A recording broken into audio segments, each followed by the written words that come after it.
রাজ্য রাজনীতিতে হামেশাই পরিবর্তনের পালা চলে। ঋতুর খেলাও তেমনি পরিবর্তনশীল। এই খেলাতেই এখন আসর জমিয়েছে ঋতুরাজ বসন্ত। আমার আপনার জীবনে বসন্তের আগমন একরকম, কিন্তু ওদের এখানে ওরা বলতে কারা বলুন তো? দৃষ্টিহীনেরা। তাদের জীবনে বসন্ত আসে অন্য রূপে, অন্য বর্ণে, অন্য গন্ধে। যে গন্ধ উপভোগ করতে পারে একমাত্র তারাই, যারা জন্মান্ধ, দৃষ্টিহীন। ওরা কেউ বিহারের, কেউ ঝাড়খণ্ড, কেউ দক্ষিণ 24 পরগনার অজানা ছোট্ট গ্রামে থাকে। তবুও গোটা দেশের মধ্যে আর 5টা ছেলেমেয়ের মতো এখানে মন দিয়ে পড়াশোনা করে ওরা। এখানে বলতে light house for the blind স্কুলে।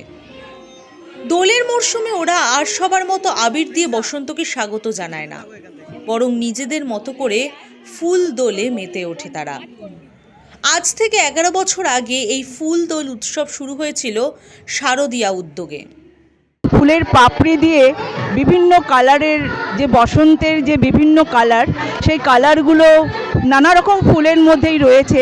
সেই ফুল দিয়েই কিন্তু আমরা দোল খেলি, যাতে ছেলে মেয়েদের নেচারের প্রতি একটা আগ্রহ থাকে এবং নেচারের যে এই সমস্ত ফুল রয়েছে তাতে কোনো রকম স্কিনের যাতে ক্ষতি না করে, সেই জন্যই কিন্তু আমরা এই ফুল দোলের আয়োজন করা হয়েছে।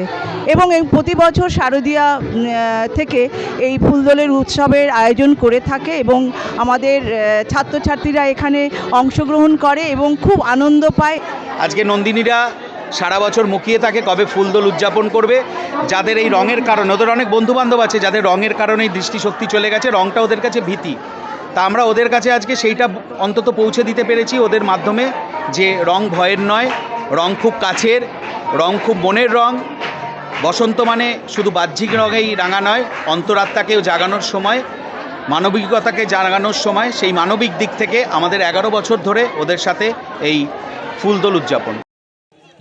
দক্ষিণ কলকাতার এই স্কুলে এলে দেখা যাবে কেউ হারমোনিয়াম বাজাচ্ছে, কেউ তবলা। রবি ঠাকুরের গান গেয়ে ওরা নিজেদের মতো করেই ফুলের পাপড়ি দিয়ে বসন্ত উৎসবকে উদযাপন করে বছরের পর বছর। রং ব্যবহার করলে পাছে চোখের, শরীরের ক্ষতি হয়, তাই এবছরও শারদীয়ার সহযোগিতায় ফুল দোলে রঙিন হয়ে উঠল আরও কতগুলো ফুল। Bureau report, The wall.